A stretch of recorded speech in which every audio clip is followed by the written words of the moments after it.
Hello and welcome to Citation Needed, the podcast where we choose a subject, read a single article about it on Wikipedia, and pretend we're experts, because this is the internet, and that's how it works now.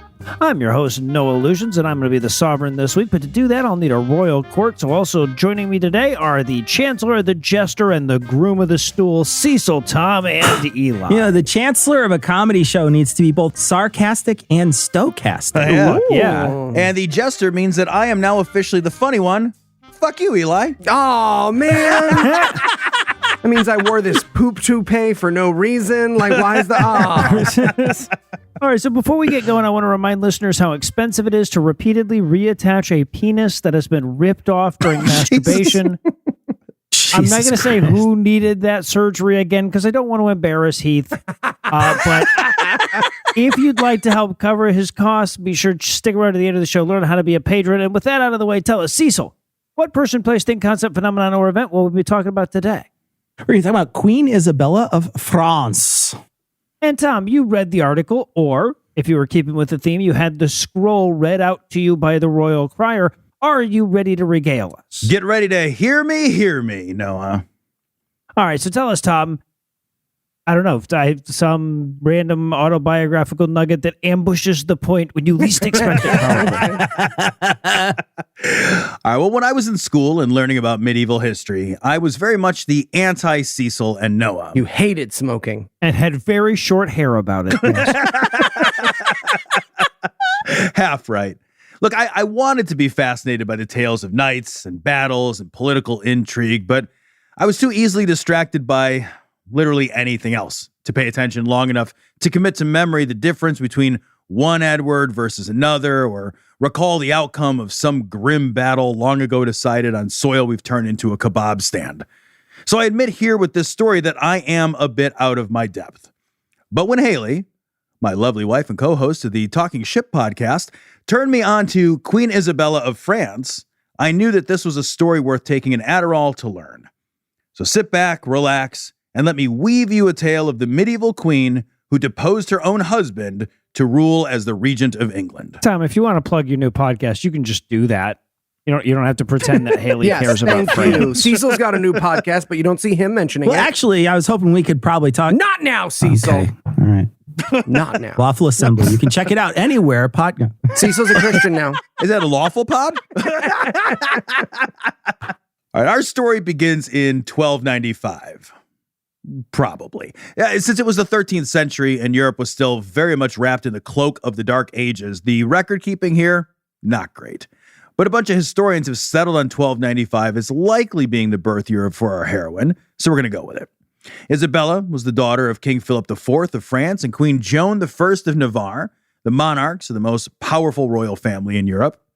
As was the standard of the time, the purpose of having those kids for royal families was to use them as a kind of political currency, marrying them off as soon as possible to cement relationships between nations or to salve over political wounds and avoid war. And Isabella was very much not the exception.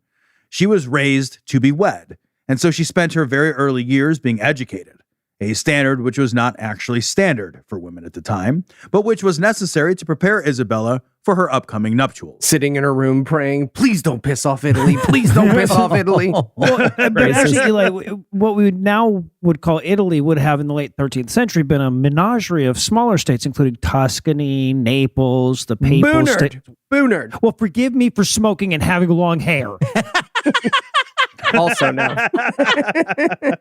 Now, the rule at the time was that you couldn't marry off your daughter to a stranger until she had reached the ripe old age of 12. Still the rule. So the French royal family patiently waited until exactly the earliest possible moment before promising Isabella to be wed to Edward, the son of the King of England. Now, France and England, you will be shocked to note, had beef at the time, and it was hoped that the marriage between the two families would ease the conflict, though the actual marriage would take time while the two nations quibbled over the contract. The Pope actually played matchmaker, mediating the details of the contract between the two families, but the tensions between the nations proved harder to resolve than anticipated, and the king attempted several times to break off the engagement when negotiations did not go his way.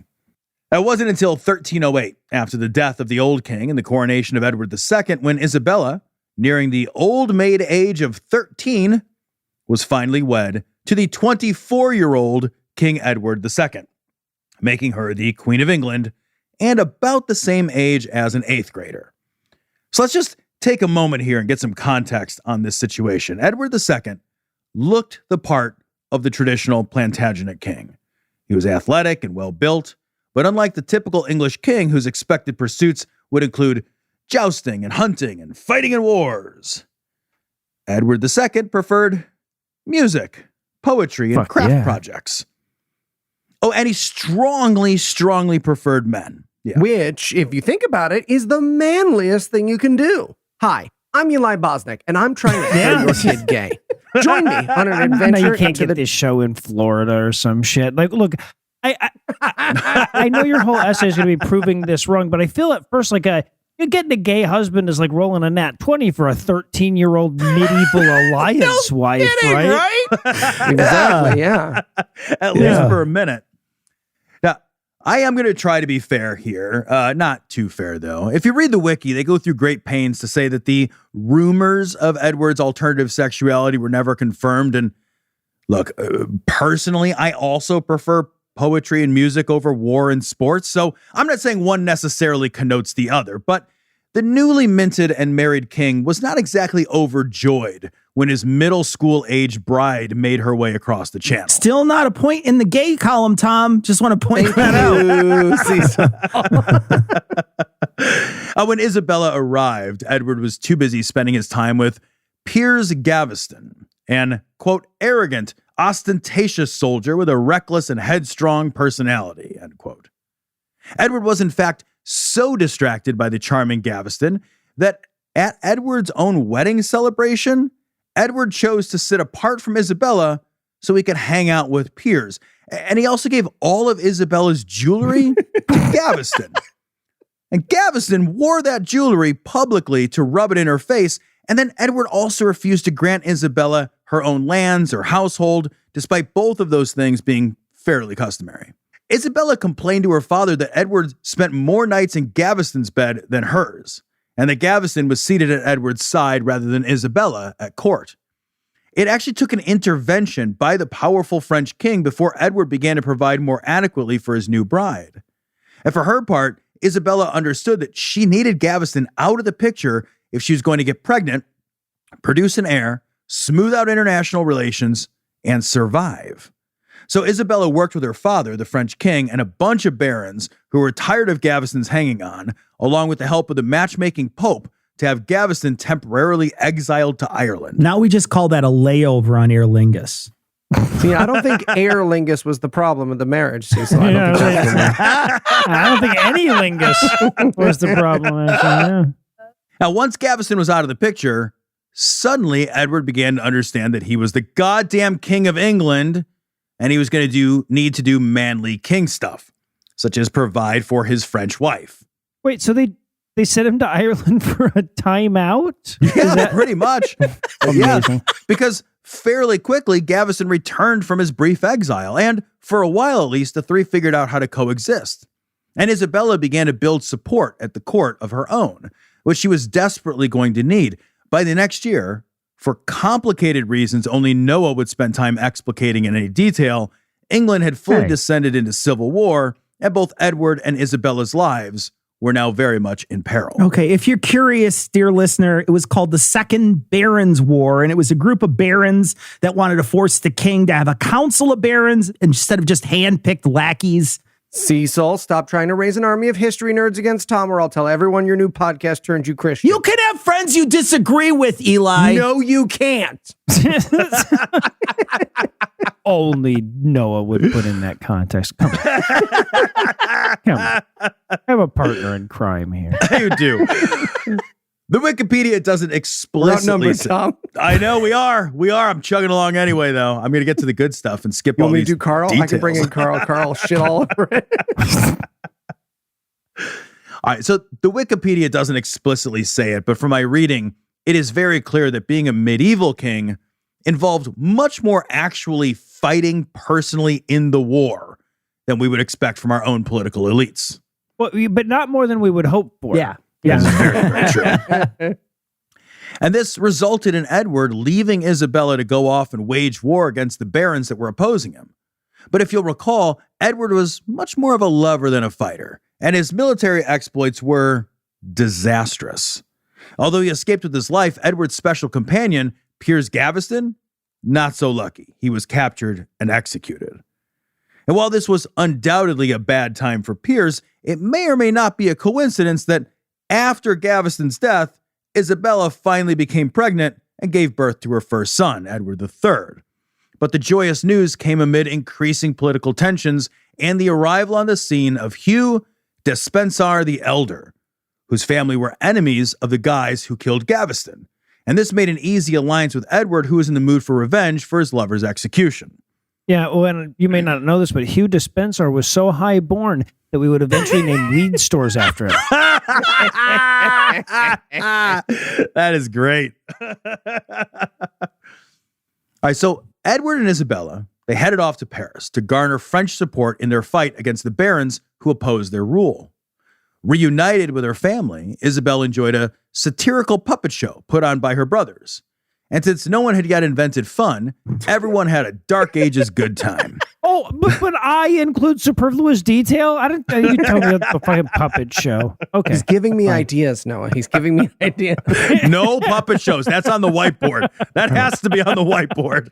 Now, Isabella, as a token of appreciation for the show, gave to her brothers and their wives fancy embroidered purses. And then she went home with promises of French support for their war. And you might think that everything was finally coming up Isabella, but very much no. At a dinner party they threw back in London to celebrate securing French war support, Isabella noticed a couple of knights walking around, wearing the purses that she had gifted to her sisters-in-law. The conclusion, and I admit this seems like something of a leap, was that those sisters were clearly banging these knights. And Isabella ratted everyone out to her father.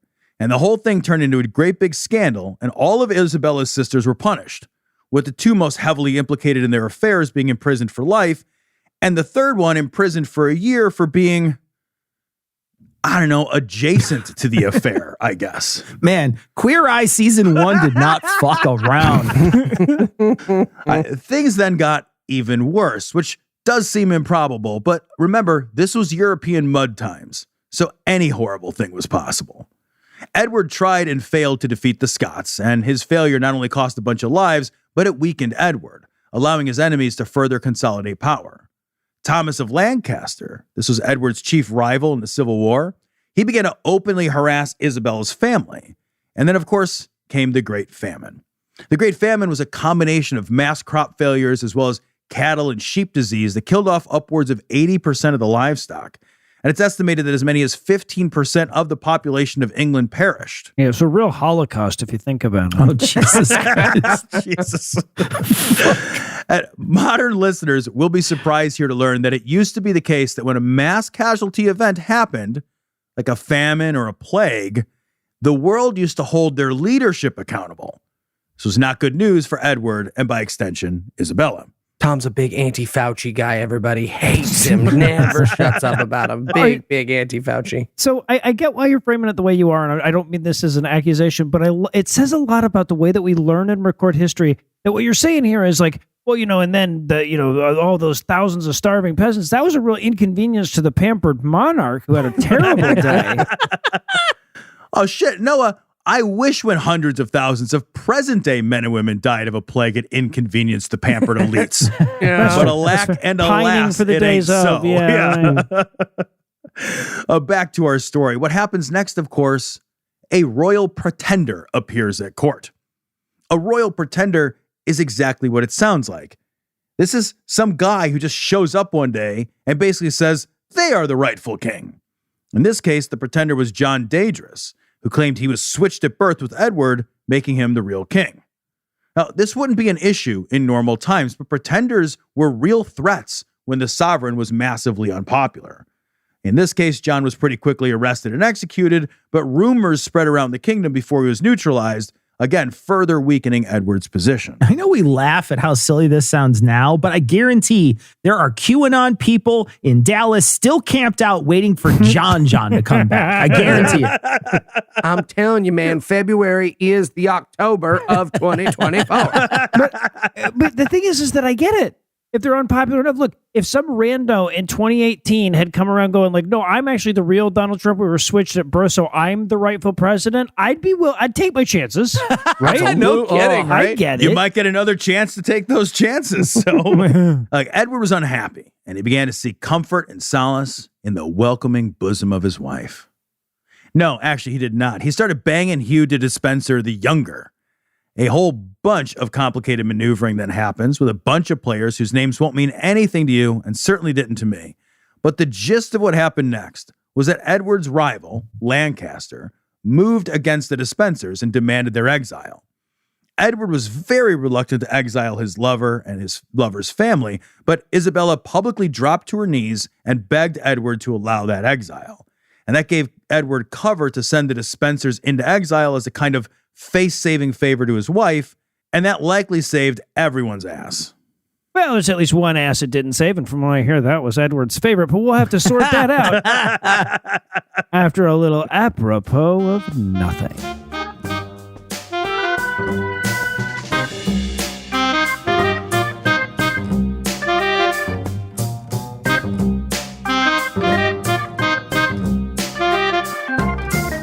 Your Highness, Edward, thank you very so much for attending. Of course, it is my honor, High Bishop. I am, after all, the king, and this is my wedding. And here comes my lovely bride. Sorry I'm late. I was taking a shit. Who is this guy? This is your king-to-be, my lady. Oh, so you're Eddie, huh? How come I ain't seen you in my chambers yet? Don't you want a free sample, baby? Oh, God, no. My queen, please. No. Okay. You don't want mayo on your lobster roll. I get it. I'm literally going to throw up. Throw up out of your hog? Huh? If I may begin. For the love of God, please begin. The lords and ladies will take their places. Oh, that reminds me. My niece wants to know if she can bring her boyfriend. I told her no, and she said that she'd kill herself, so Ma said that she could. Is that okay, or? And then you will join hands. Yes, like this. Yeah, like that, huh? She's doing the finger thing on my palm. She's doing the finger thing on my queen, palm. please. Oh, my God, fine. You're fucking prudes. Anyway, and then I shall say the blessing, and you will be wed between your nations in the eyes of God. And then he plugs me up like a flex tape commercial. I suppose so, yes. Sweet. I'm going to start a war with the barons. What was that? I said I can't wait to marry you. I bet you can't. It's like an appetizer platter at Ivar's down there. Okay.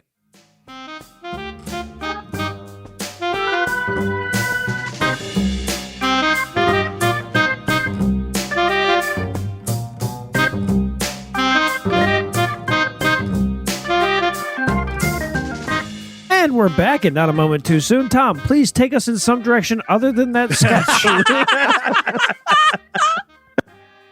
All right, there was then a very weird little moment in the story when Isabella wasn't allowed to couch surf at a friend's house while on a road trip, and that actually started its own small war. Because every fucking thing started a small war in the 13th century, just everything. Basically, Isabella was traveling to Canterbury, and she and her retinue and guards stopped at the household of one of the king's stewards' castles for the night. But the lady of the house refused to let Isabella crash, which led to a fight between Isabella's guards and the garrison and kicked off something called the Despensar War. To be fair, my wife has invited some people to our house that I would gladly have fought a dukedom to make leave. So I do get it. Edward was actually pissed off on his aggrieved wife's behalf, so he gathered some of his own troops, and then they laid fucking siege to the castle. And during that siege, Edward gave control of the Tower of London to Isabel and sent her to the tower to await her prizes. And a few weeks later, the siege succeeded, and the lady of the house and her children were sent to the Tower of London under the direct supervision of the spurned Isabella, who it is supposed did not forget to thank them for their hospitality. I made you guys these purses so you'll have somewhere to store all your removed fingers. It'll be great. Edward reunited with the Despensars, and together they finally fought and defeated Lancaster, Edward's chief rival in that original Civil War. And Edward and his lover Hugh went medieval on a lot of insurrectionist asses. Wait, so the Civil War was still going? Yes. Their wars have wars in them? I'm in a sub war. I'm stuck in a sub war. I beat the doodly-doo. The next 4 years was pretty much a rounding up of, imprisonment, and execution of everyone even tangentially involved in the Civil War against Edward. They executed not just the men involved in the fighting, but confiscated their land, burned their homes, and executed their whole families. And even for the standards of European mud times, this was widely condemned in their contemporary writing. And Isabella was right there with those contemporaries, disgusted and appalled at the harshness of the reprisals. Yeah, she's like, I'm not above befingering a motherfucker for making me crash at the Ramada, but this is excessive for medieval England. The uneasy truce between Isabella and the king's lover Hugh completely disintegrated in the midst of all this chaos. Some reports suggest that Hugh assaulted Isabella, and while that's not certain, what is certain is that the Despensar family defaulted on payments owed to Isabella and her family, and refused to cede control of land and castles the Despensars had gained control of during the war. Edward sided with Despensar rather than his wife, and he cut her off from gifts and war spoils that would have traditionally been shared with the queen. Isabella was, it is fair to say, getting very tired of Edward's shit. Right, but now that Cecil's done the voice for her, I'm picturing Isabella trying to fight you at a hockey game while holding a big gulp full of vodka. So it's a lot more fun. It's a lot more fun in my head now, is what I'm saying. Well, it's fun, but it gets much, much worse. Because, sometimes, you and your wife are traveling together on a military campaign against the Scots, and then you and your wife split up, but before you do, your wife pleads with you for troops to protect her while you're away. But you think, I need all those troops for my own fighting, and besides, women be getting all hysterical, so you say no. And then, you know how she and her household then get cut off by the Scots from one side and the Flemish from another, and then she has to fight her way to the coastline with only her personal retinue of squires until she can commandeer a ship and evade the Flemish navy before making her way south to York. And then somehow this is all your fault, and meanwhile you lost your battle anyway, and now you're the asshole who ruined vacation. And Judge Mathis is wild sometimes, let me tell you. Gives a whole new meaning to talking ship. Am I right, Thomas? Well done. It's a boat. Well, Edward gets it. And Isabella was just fucking done. After narrowly avoiding death after her husband refused to protect her and losing a lady in waiting in the fighting, Isabella effectively separated from the king, leaving him to live with his lover, Hugh. And by the end of 1324, things were pretty fucking acrimonious, with Edward and Hugh confiscating all of Isabella's property and arresting and imprisoning all of her French household staff and removing Isabella's children from her care to be placed to be raised with the Despensars. Okay, but not the worst that any of us has seen a dude get after a breakup. I mean, it's pretty bad, right? Yeah, no, we've for sure. seen worse. We've all seen worse. That's fair. Isabella realized that there was no longer any hope of reaching an amicable solution with Edward, so she returned to France. Initially, she was presented as a delegate of the king, but pretty quickly, her presence and her story galvanized French fury with Edward and his incompetent, indifferent cruelty. Sensing the moment, Isabella took a lover of her own and formed an alliance with the first Earl of March and raised an army of her own to oppose her shithead husband. And then they trapped Edward by putting a good-looking lord in a big box held up by a string and a stick. Yeah, no, that'll do it. All right, but the fact that she's marching on him with the first Earl of March makes it sound like she's just making some shit up in a hurry, though, doesn't it? Who's with me? I'll tell you who's with me. I love, too, also that her lover's name is a guy named Roger. Just Roger does not sound like an intimidating mercenary's name, but Isabella and Roger and his mercenary army invaded England, taking the country in a series of lightning attacks and decisive battles that saw the capture and execution of the Despensars, and which forced Edward, the King of England, to abdicate the throne. Now, Edward was eventually murdered, but by whom is uncertain. But what is certain is that Isabella ruled England from 1327 to 1330 as regent after deposing her husband and seizing control of the country with her French lover, Roger. Your Highness, your lands are mine. Your men are mine. Also, Roger found a beer chicken recipe he'd like to try out tonight if everyone could stick around. He saw it on the Barefoot Contessa.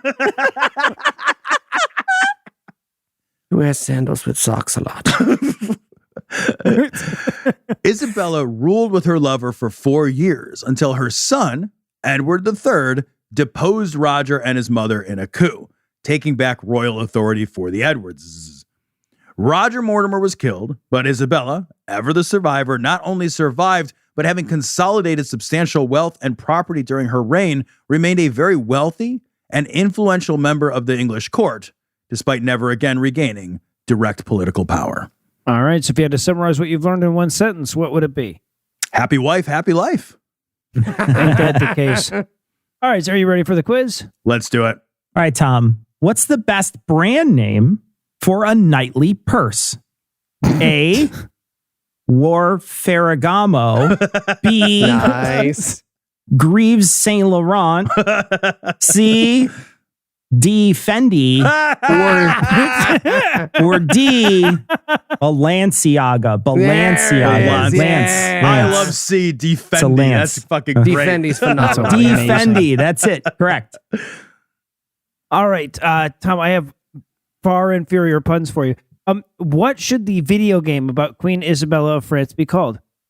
A, France Revolution. That's good. B, wait, it's not a revolution. Okay, so B, Grand Theft Equine. I don't know, this didn't really make I sense. would play that.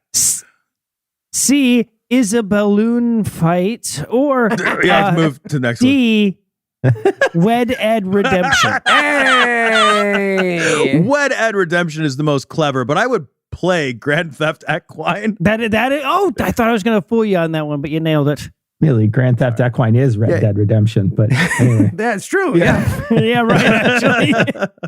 All right, Tom. Isabella, Schmizabella. What are we going to do about Cecil starting a new podcast? Okay. A, kill them both and then ourselves. Jesus, B, what? start our own podcast, not invite him to be a part of it. C, make fake Patreon accounts and then cancel them and leave in the exit survey that we're outraged that we, Tom and Eli, are not on the show. There's no Or D, Patreon. There's no. open their show with a sketch. Well, I know am what now. you want to do, and I think it's I am D, now. open their show with a sketch. Supposed to be right. That is correct. Yay! No, Okay. it's not. It's No, not. it's No, not. it's not act. No. He's actually going to kill That's himself. it. Spoilers, Wow, it Cecil. looks like our winner is Eli. Tell me about it, baby. I want an essay from Noah next week. All right, well, for Eli, Cecil, and Tom, I'm Noah. Thank you for hanging out with us today. We're going to be back next week, and by then, I'll be an expert on something else. Between now and then, you should check Cecil out on his new show, Lawful Assembly, which is a fine, nice, awesome show, and no one has to die over it. And if you'd like to help keep this show going, you can make a per-episode donation at patreon.com/citationpod, or leave us a 5-star review everywhere you can. If you'd like to keep in touch with us, check out past episodes, connect with us on social media, or check the show notes. Be sure to check out citationpod.com. I now pronounce you man and wife. You may Do some fucking shots now, huh? kiss the bride. Body shots! You may do a body shot off the bride. No, thank you. You sure? Come on, I'll let you use the brown tostito. Dear God, don't call it that. Are you shocking yourself right now while we record, Tom? You're not allowed to shock yourself. I'll on shock the air. myself in the morning to wake. Cecil, I bought I'm having a hard time waking up. I told you, and I bought a shock bracelet to wake myself up in the morning that delivers an electric shock as the alarm. And I stupidly this morning was the first time I used it. I set it to fucking kill. Like I just was like, well, Yikes. I don't know like how strong it'll be, but I have to get up. I can always like dial it back, but if it's not enough to wake me up, then it defeated its purpose. So this morning I set it to like the maximum settings. It is the most unpleasant thing I've ever experienced to wake It's a up shock to. bracelet, yeah. It is so much stronger than I thought it was going to be. and so much more persistent. It just like shocks the fuck out of you. What do you have to do to like shut it off? Do you have to like You have to solve a puzzle. or something? You have to solve a puzzle on your app on your phone. So here's the So you really- dude, I got to tell you this real story real quick. So so I set it to 100, right? So it goes 0 to 100. Yeah, 100 sounds like a lot. So I set it to 100. And then like it has like how many zaps you want for wake up. The max is 5. Sure. And then it has like 5. an interval between how many 5 sets of zaps. So the minimum You probably should. interval is 5 seconds. Whole hog here, Tom. Well, I gotta wake up, man. I gotta get up. So like I turned this thing up to fucking all the maximum settings, on each setting. I know and you. go to sleep. I've known you for many years. I know You're not all of surprised this. by Yeah, not a surprise. I Not a have a surprise. hard time last night sleeping like I have been. So like I got a couple of hours of sleep and then like 5:30 rolls around and the watch goes off. And it is at first just like shocking. You're like, what is happening? Because your brain just can't even process from a deep sleep why this would be happening and who might be doing it. And then I'm like, oh, fuck, it's that goddamn watch. So then I go to open my app. Well, the app is slow to open and like refresh itself. It's been like closed all night. So it's like, yeah, I'm also going to take my time. And I get through the 5 zaps and I'm like, come on, man, let me solve this fucking puzzle. And like, I'm starting, then it's like, beep, beep, beep, beep, like hits me with like another 5. And I'm like, oh God, just give me the puzzle. The puzzle's like 7 divided by 1. It's like the easy, they're not hard puzzles. I'm like, get me to the puzzle. Like, wham, I like nailed it. I'm like, Oh man. I am so awake though. I've never been more fucking fully awake. Like, I don't want this to be like an everyday thing, but like, I'll tell you what. Wow. If I got a meeting in the morning, I can't miss. Tom's gonna balls till I'm awake. go to sleep in a fucking sensory deprivation tank that slowly fills with water. Some shit in the middle of the night. He's literally, I said this to him today. You're literally God. doing a thing that if you do it to a prisoner, you go to I jail. know it's like against what's yes. against the Geneva Conventions. Like what you did to yourself is against the Geneva No, Convention. as soon as you said shock bracelet to wake you up, I'm like, wow, you must really hate me. Jesus. When he said he was going to buy one, I was like, see, now I would just change everything about my life. Because if you've gotten to the shocking yourself awake portion, you just take off all your clothes, you walk out the door, you wait until the cops pick you up, and you're like, yeah, no, I'm whatever this next step is. Yeah, I feel like you need to be the guy on like fucking kung fu and just walk into the distance with like a stick and your shit on it. Just a bindle. And just be like, I'm done. I'm gonna go fucking learn kung fu for the rest of my life. If the That's shock what I'm gonna bracelet do. doesn't do it, There's then no shock bracelet. No, you left it. All you have is a stick and clothes, and you're barefoot, and you just walk. That's it. You just find a that's new the you, next man. step, man. That's gotta Yeah, be the next Just step. over the That's sunshine. amazing. And the best part is like, look, if he had like one of those TikTok live babies that you got to suction every 45 seconds so they drown in their own spit. But he's just like, yeah, no, I mean, who's going to wake up the kids if not me? I don't know, man. Someone not in Abu Ghraib, the life experience. Make some peanut butter and jelly sandwiches before. I feel like there are so many options on the list before. Electrocute myself awake. Tom's making a human pyramid of himself downstairs. Haley, you got to put on this hood and take a picture You with me. got It's for the Christmas It's a thing. It's a thing. Unbelievable.